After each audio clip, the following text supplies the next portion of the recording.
Praise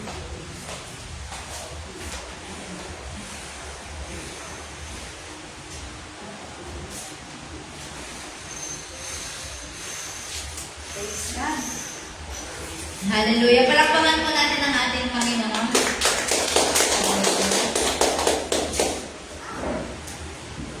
Ang mensahe po ng Panginoon sa umagang ito ay matatagpuan po natin sa aklat ng Mateo, chapter 22, verses 34 to 40. Basahin po natin. Sabi po, nagtipon-tipon ang mga Pariseo nang mabalitaan nilang napatahimik ni Jesus ang mga Saduseo.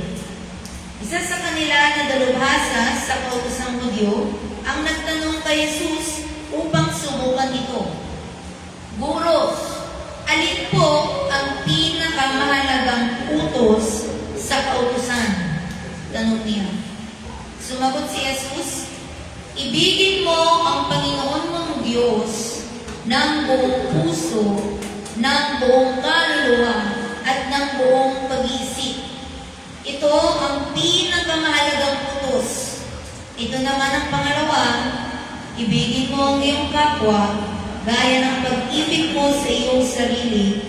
Sa dalawang utos na ito, nakasalalay ang buong kautusan ni Moses at ang katuruan ng mga prophet. Amen. Praise God sa salita ng ating Panginoon.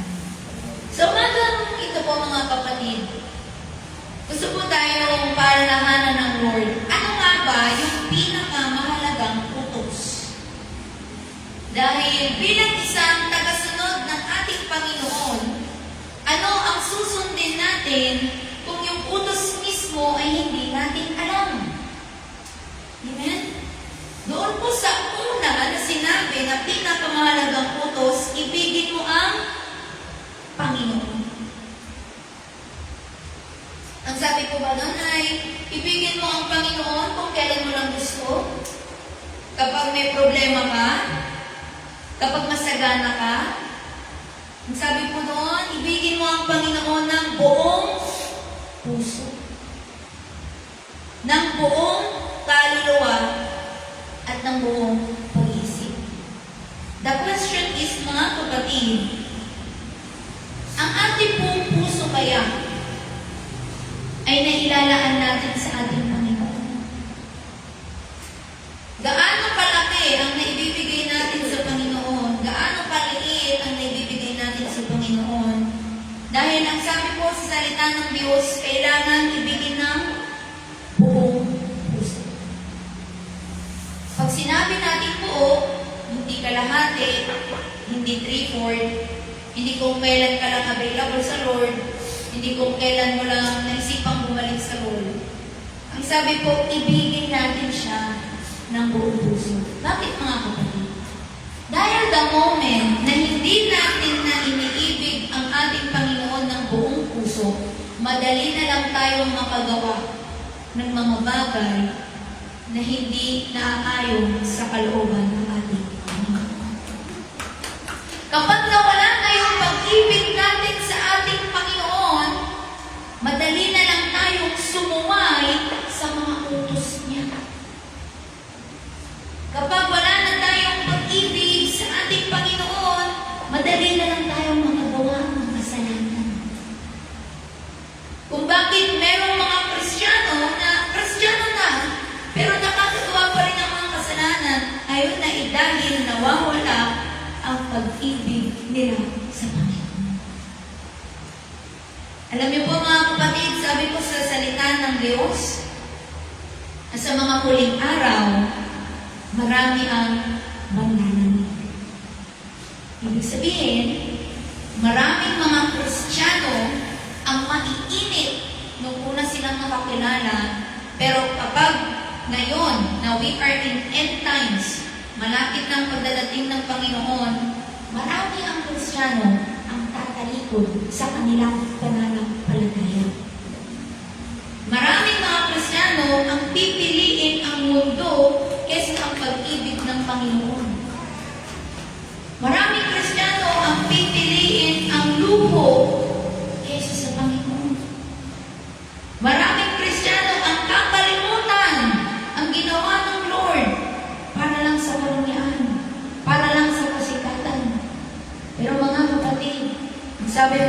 Biblia, ang manatiling tapat hanggang wakas ang siyang maliligtas. Hindi ko sinabi na ang mainit ng umpisa at ng lamig ay ligtas. Ang sabi ko, ang manatili. Sabihin nga po natin, manatili. Ang manatiling tapat hanggang wakas ay siyang maliligtas.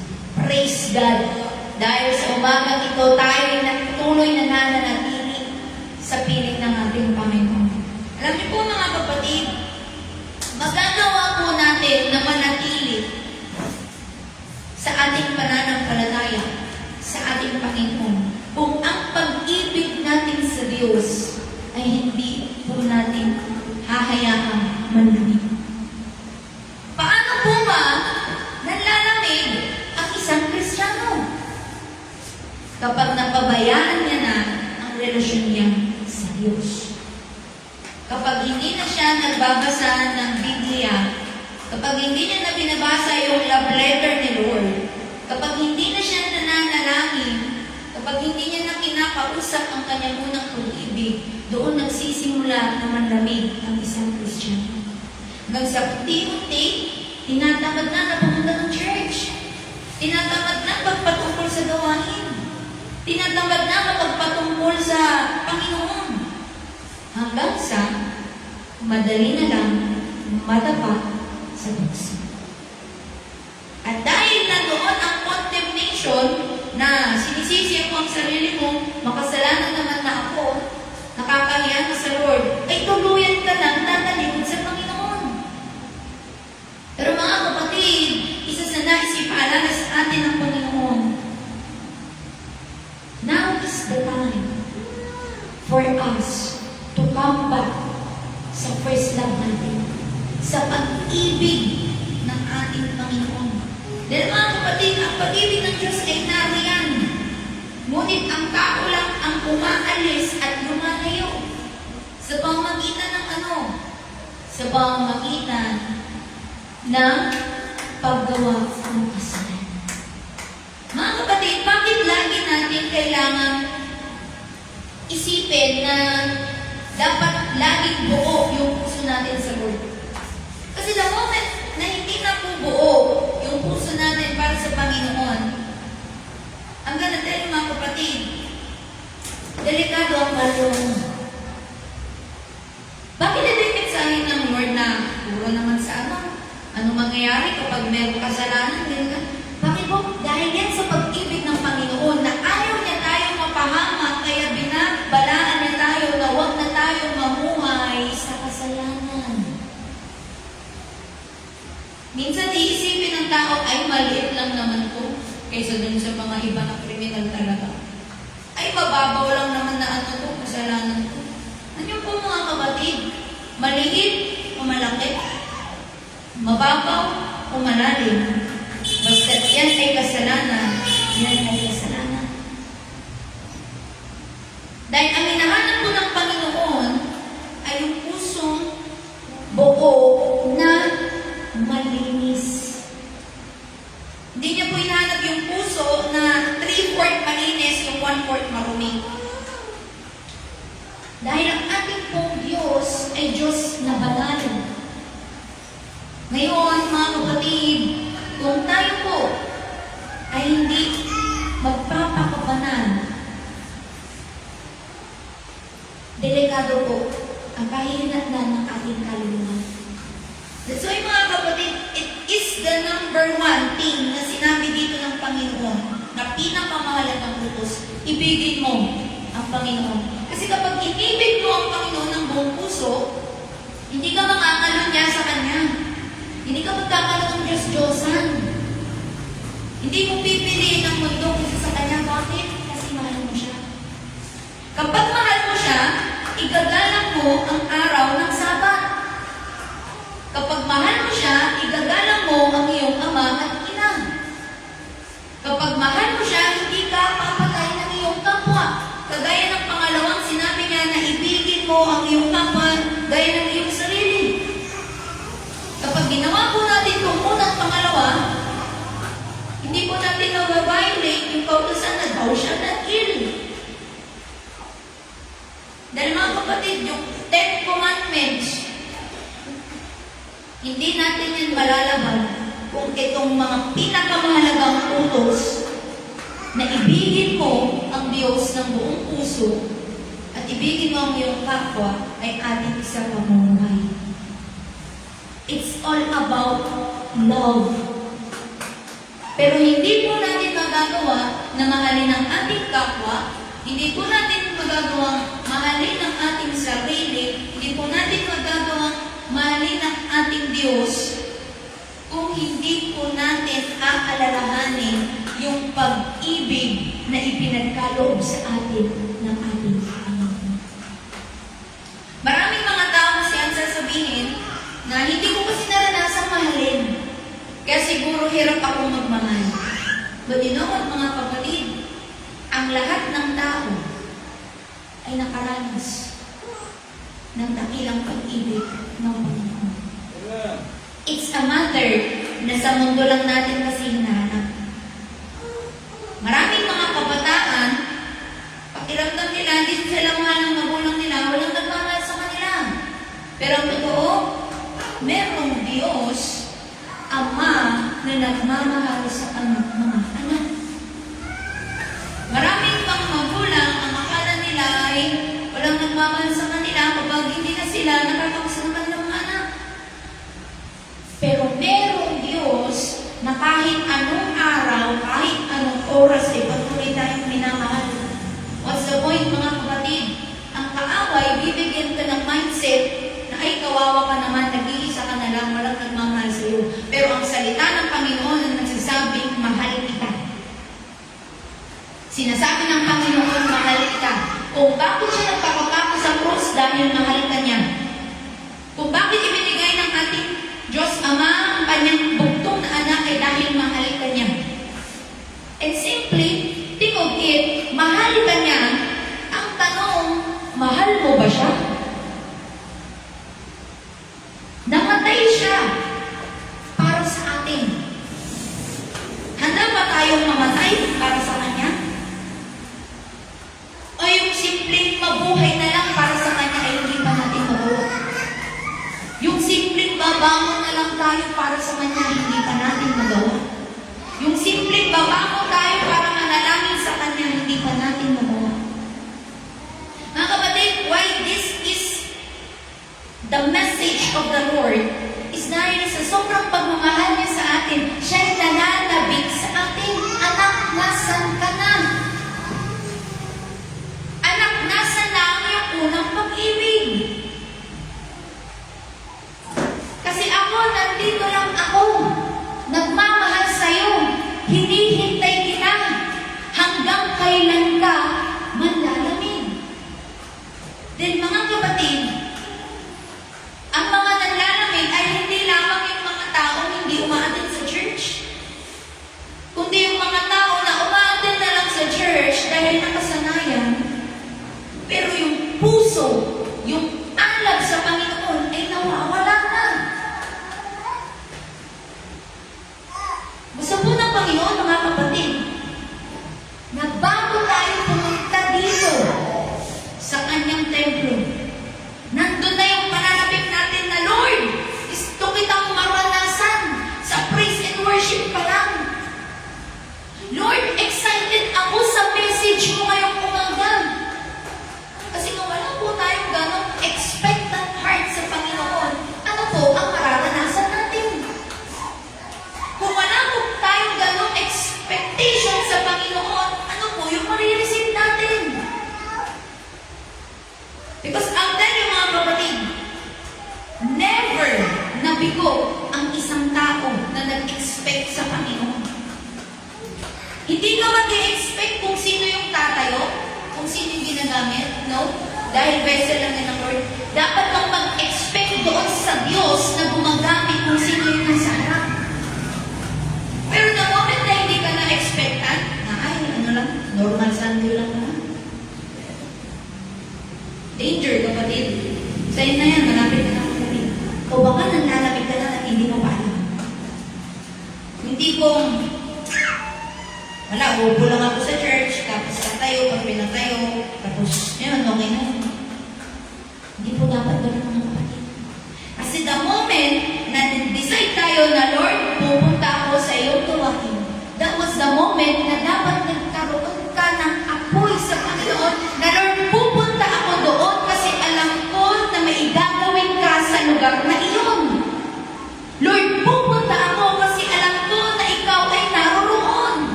Dahil in-invite ka?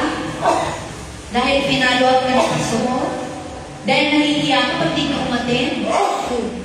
What's the reason? Kapatid, dapat ang una mong rason ay dahil mahal ko ang Diyos at gusto kong sundin ang utos niya na igalang mo ang araw ng pamamahinga. Ang sabi ng Panginoon, igalang mo ang araw ng pamamahinga. Simple, araw.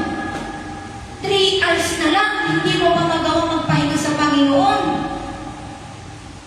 Ilang oras lang ang pupubulit sa church sa araw ng Sunday, hindi mo pa magawa. Ang sabi ka, araw.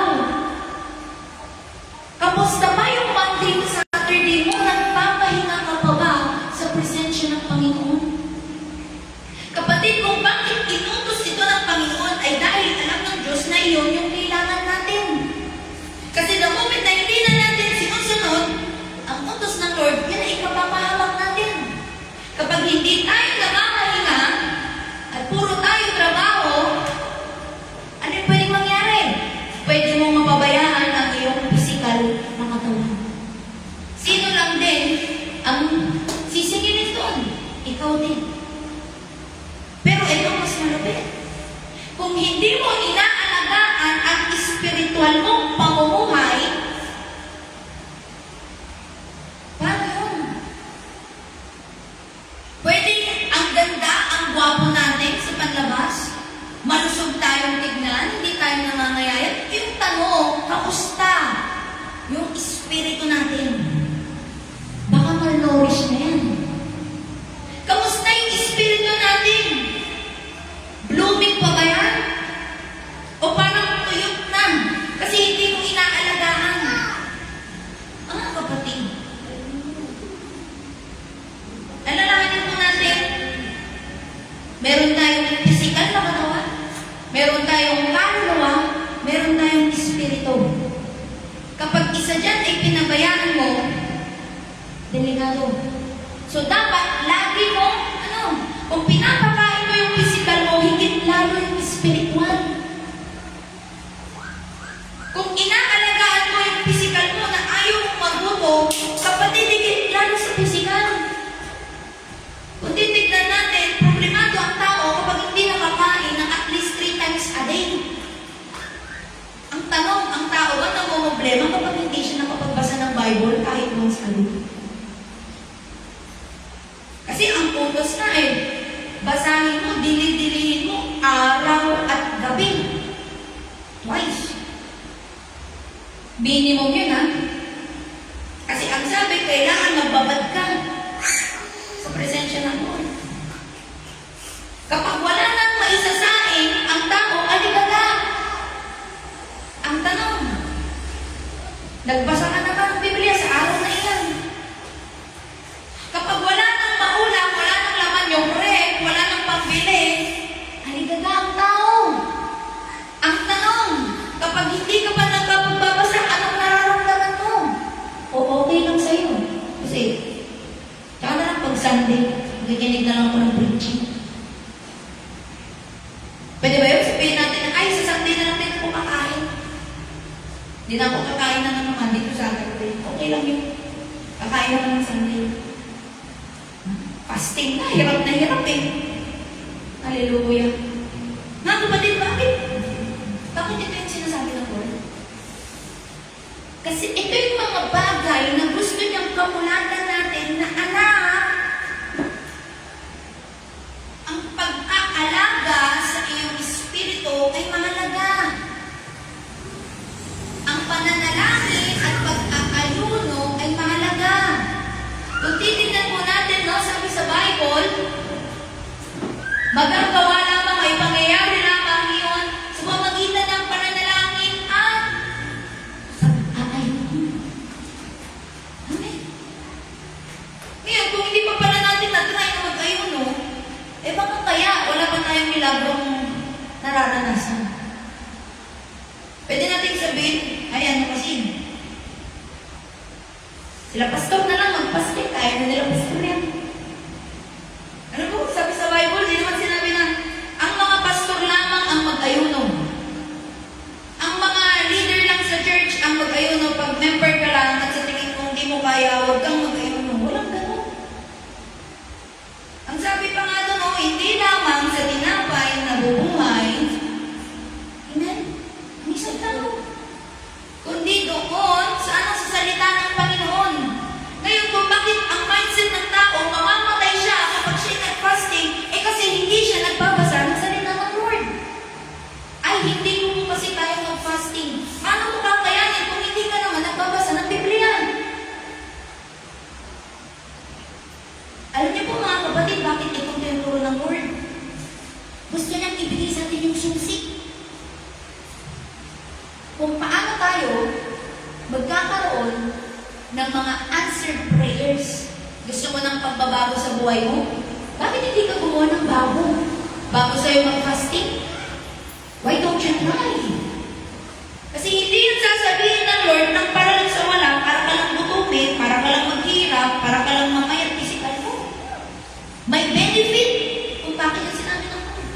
Well, in fact, alam niyo po ba, nasabi din, siyensya, merong magandang na itutulong sa katawan natin kapag tayo nito-fasting. At alam niyo po mga kapatid, kapag tayo ay nasa sentro ng kalooban ng Panginoon, napakadali natugurin ng Lord yung mga panalangin natin. Diyos ng mga Diyos, namatay sa krus ng Kalbaryo at nabuhay. Simulang kamatayan, nabuhay. Miracle, di ba? Ano ba ang hindi niya kayang gawin? Ano ang makikita natin doon mga kapatid? Lahat ng bagay ay kayang gawin ng Diyos kung gugustuhin niya. Ngayon ang tanong, paano mo magagawa na manugod ang Panginoong Yesus?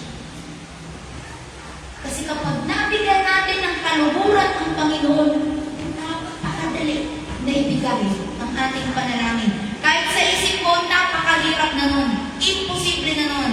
Pero the moment na napasaya mo ang Panginoon, name it, kaya niyang ibigay. Ang ating Diyos ay naghihintay lamang sa ating pananampalataya. Gaano kalaki ang pananampalataya mo? Hindi kasi pwede na hihingi ka ng isang bagay pero hindi ka mananampalataya.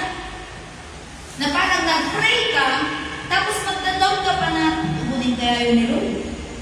Ibibigay kaya ni Lord? Iaalaw kaya ni Lord?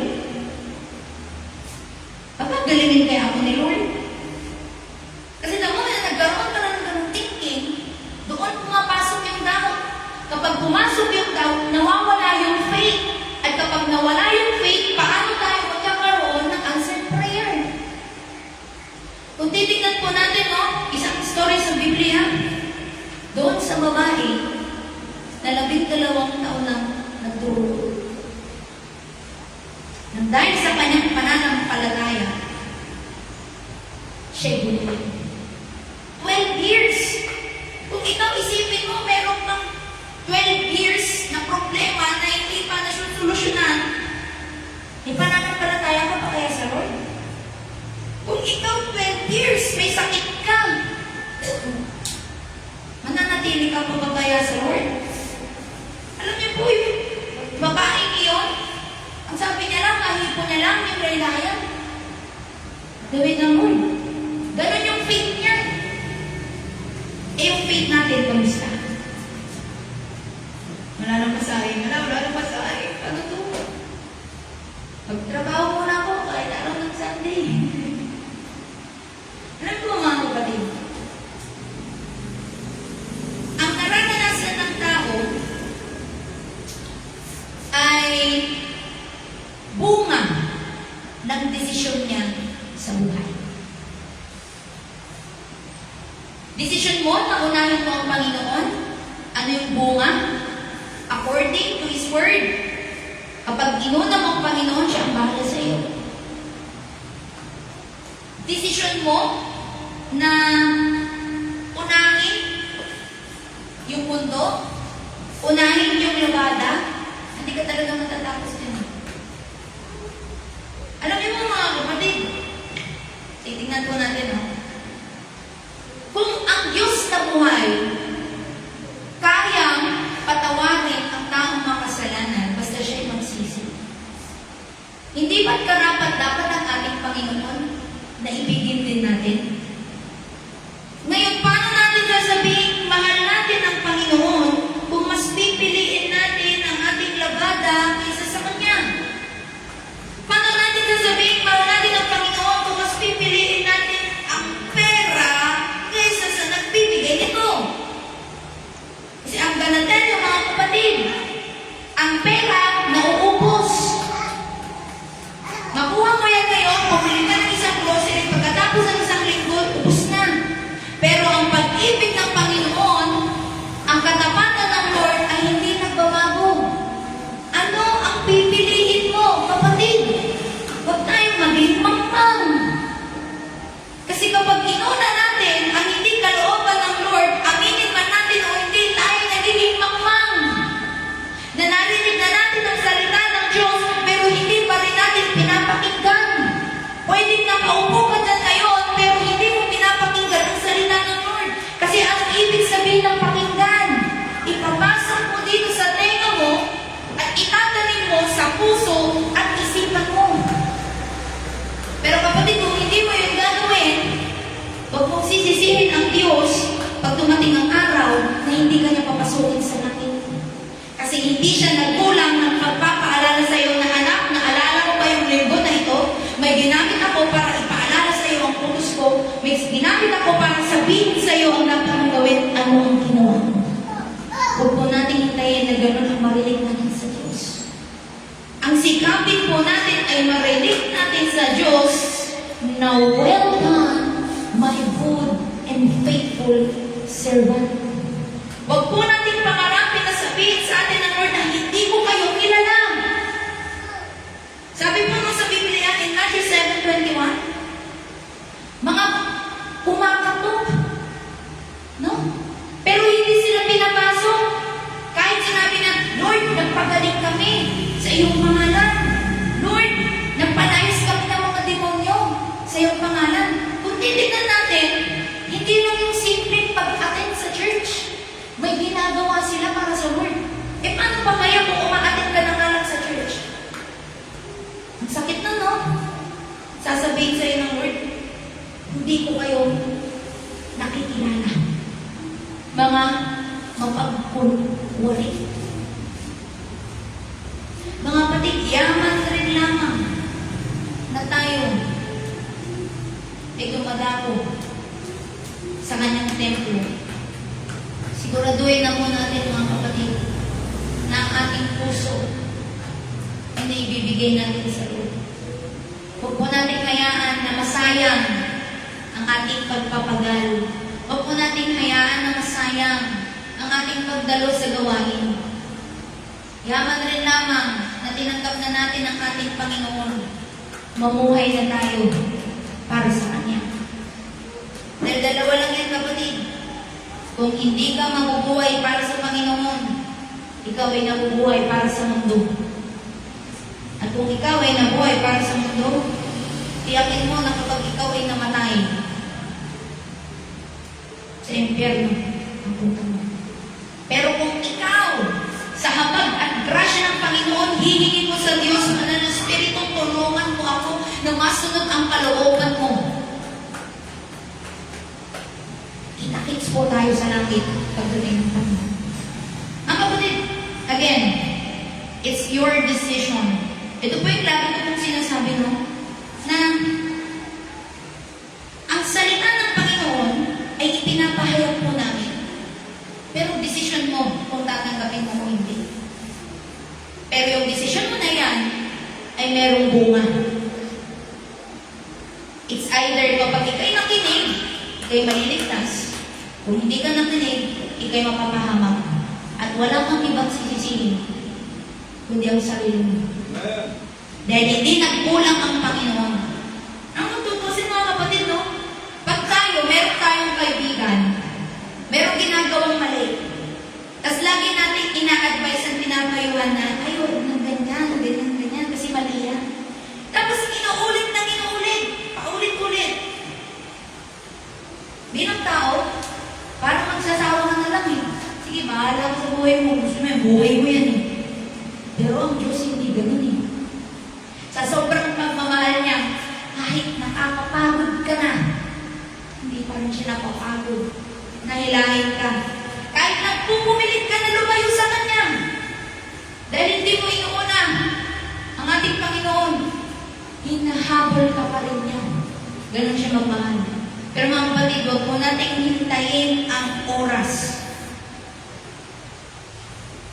kung kailan huli na ang lahat. Ito pong nararanasan natin ngayon, ito'y grasya ng Panginoon. Kung tatanungin kita ngayon, sa tingin mo ba, kung biglang nag-rapture, dumating si Lord, mariligtas ka? Kung hindi ka pa sigurado, grasya ng Lord, pinarinig niya ulit sa iyong salita niya. Kasi ayaw ka niyang maiwan. Gusto ka niyang maligtas. Gusto ka niyang sumama sa Kanya sa langit. Pero again, hindi ka niya pwedeng hilain ng sabi ng Ama. Kasi gusto niya kung ano yung kagustuhan mo. Bakit? Kasi gano'n ang ating Diyos. Hindi siya para kontrolin tayo. Ganun magmahal ang Panginoon. Now, itong iiwan ko sa inyo mga kapatid. Be wise. Gamitin po natin yung karunungan na ipinagkaloob sa atin ng Lord. Gamitin po natin yung katotohanan na winiwika sa atin ng Lord. Huwag po natin hayaan na tayo maging mangmang. Kasi alam niyo po, walang puwang sa langit ang taong mangmang. Kasi kahit nakagraduate ka ng college, pero wala sa iyong salita ng Panginoon, you are considered as a foolish. Pero kahit ikaw hindi ka nakapagtapos ng pag-aaral, pero ikaw sinasapa mo ang salita ng Panginoon, sa langit ikaw ay tinuturing na marunong matuwid. So mga kapatid, let us just be wise. Honor the Lord. By what? By giving our heart. Ang pagbibigay ng ating buong puso, ang pagbibigay ng ating buong lakas, ang pagbibigay ng ating buong kaluluwa. Ibigay natin ang buong sa Lord. Dahil yun po ang kanyang gusto. Now this time, pwede po ba tayo magpakatotoo sa Panginoon?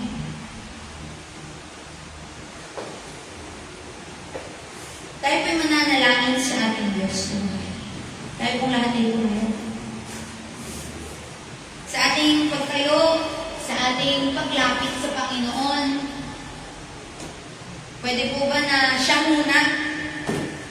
Huwag mo muna pansinin yung katabi mo, o yung ingay sa labas. Remember, ikaw ay naparito para sa Kanya. Now, at this time, you can close your eyes and focus and feel the presence of the Lord. At this moment, gusto ng Panginoon na marinig niya yung puso mo. Nalaman mo na dapat palang ibigin ng Diyos ng buong puso, pero alam mo sa sarili mo na hindi yun ang nagagawa. Anong sasabihin mo sa Panginoon sa oras na ito? Pray and talk to Him right now. Hayaan mo na marinig ng Lord yung laman ng puso at isipan mo sa oras na ito. Hayaan mo na marinig ng Lord ang iyong pagpapakumbaba. Hayaan mo na marinig ng Lord ang iyong paghingi ng tawad sa Kanya. At hayaan mo na mangusap sa iyo ang Panginoon sa mga oras na ito. Amang banal kami nagpapasalamat sa iyong dakilang pag-ibig. Kami nagpapasalamat, O Diyos, sa iyong ginawa sa krus ng Kalbaryo upang kami maligtas. Hayaan mo nga, Panginoon, na hindi masayang ang buhay na iyong inubos. Hayaan mo, Lord, na gamitin namin ang buhay na ito upang ikaw ay ibigin ng buong puso, ng buong lakas, ng buong pag-iisip, ng buong kaluluwa, at ikaw'y mapaglingkuran. Dalangin namin, O Diyos, na tulungan mo kami, Banal na Espiritu, na magawa na ibigin ka at ang aming kapwa ayon sa iyong utos. Hayaan mo, Panginoon, na masunod namin ang iyong kalooban sa tulong ng iyong Banal na Espiritu. Hayaan mo nga, O Lord, na ikaw ang patuloy na makita sa aming buhay, O God, na maranasan ng aming kapwa ang pag-ibig na nagmumula sa inyo, Panginoon, na makita sa amin, Lord, ang pag-ibig na nanggagaling sa inyo, that your love will naturally flows on us, Panginoon. Punuin mo kami, O Diyos, ng iyong pag-ibig at hayaan mo na ikaw ang aming ibigin hanggang sa muli mong pagdating, Panginoon. Salamat sa iyong mga paalala. Salamat sa iyong salita. Salamat sa iyong papahayagan sa umagang ito. Lord, continue, O God, na itanim mo ang iyong salita sa aming puso at isipan at mamunga ito, Panginoon, makita sa aming mga gawa. Banal na Espiritu, ikaw ang patuloy na tumulong at gumabay sa amin ng masunod ang kalooban ng Diyos sa aming mga buhay. Tanging sa iyo lamang, O God, ang pinakamataas na papuri, parangal at pasasalamat sa pangalan ni Jesus. Amen and amen. Hallelujah.